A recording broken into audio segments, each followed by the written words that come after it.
Hello and welcome to Blockchain Gaming World with me, John Jordan. So today we're looking at the Pixels staking ecosystem. Done videos about this before, so it went live last month with 3 games: Pixels, Forgotten Universe, and Pixel Dungeons. And as you can now see there is a 4th game, Sleepagotchi. So this is a bit of a surprise. Pixels, Forgotten Universe, and Pixel Dungeons all run on the Ronin blockchain, and they all directly use the Pixel token as well. Whereas Sleepagotchi doesn't run on the Ronin blockchain, runs on the Ton blockchain and the Lines Kaya blockchain, and it doesn't use doesn't use the Pixel token either. So this is sort of an example of how the Pixel staking ecosystem is expected to expand. They want lots of games in there, dozens of games. The blockchain you're on doesn't matter. This will always run on the Ronin blockchain, and so to interact with this, you need to have a Ronin wallet on the Ronin blockchain and using the Pixels token on the Ronin blockchain. But you can basically, any game can plug into it if it sort of fulfills certain criteria. So what we can see here is obviously, why do people stake tokens? Well, people stake tokens to get a return. So at the moment, if you stake tokens into any of these 3 games, you basically get between 43 and 49%. So these are dynamic. These change all the time depending on the total amount of pixels staked into them. So these numbers go up and down. This is the number of pixels, about 93 million pixels. This just went live yesterday, so this is sort of smaller.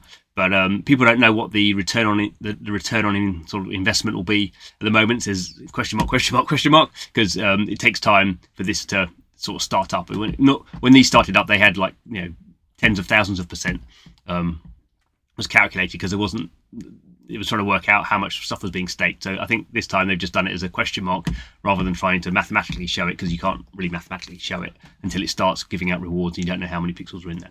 So that's what's happening here. Obviously, over time, what's happened is, some days one of these is higher than the other, depending on what's going on in terms of staking and how much pixels it gives out. So basically, what happens is, across a month, there's a fixed number of pixels being given out as rewards, and it's split into between these games.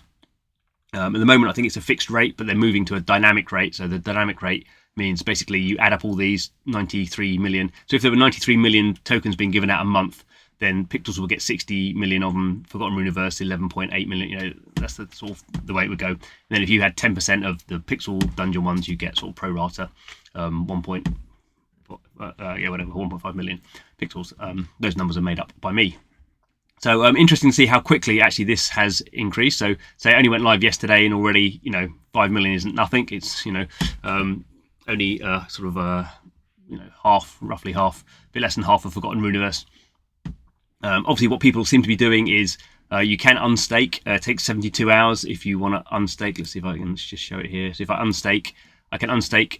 Once you've unstaked, you'll be able to withdraw after 3 days. So people are obviously looking for the best return. Obviously, what happens over time is these things basically hit an equilibrium. Obviously, 49% or 50% is better than 43%, but it's not like a massive difference over like the sort of the weekly cadence that these things have. But the interesting thing here is Sleepagotchi is the first non-Ronin game, and we expect to see a lot more. Obviously, as new games come in, they do attract more liquidity because people want to get those rewards. Sleepagotchi is also using Ronin now, so you can, I believe, spend Pixels tokens in their game. At the moment, they only have like a light version of their game, which is on Telegram.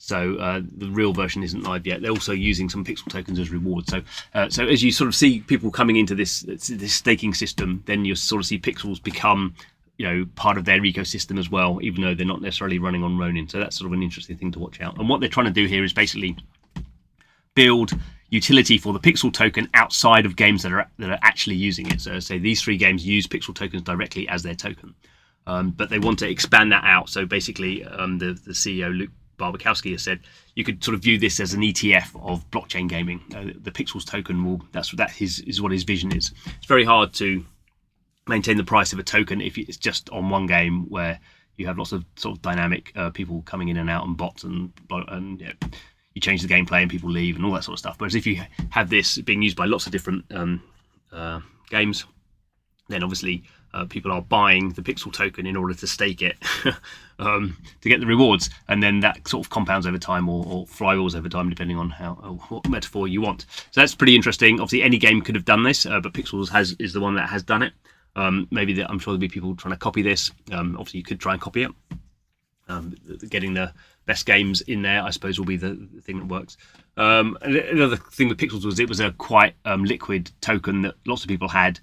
So, you know, on the Ronin blockchain, at least, lots of people had Pixels tokens. So it sort of makes sense for you to soak up tokens. So people aren't selling these; they're staking them. Obviously, they might be selling off the staking rewards, but this is like $4 million worth of Pixel tokens that is now being held in this sort of these staking contracts. So that's sort of good in terms of at least stopping immediate sort of sell-off of tokens, which obviously lowers the price. And in fact, the price of the Pixels token has doubled since they originally launched this. So it's still very low from where it was before. I mean, miles off is like 4 or 5 cents, US cents. At one point, I think it was about $1. So it's come down a massive amount. But this may be the start of a small recovery. We will see. Not investment advice. Anyway, thanks for watching. See you again soon.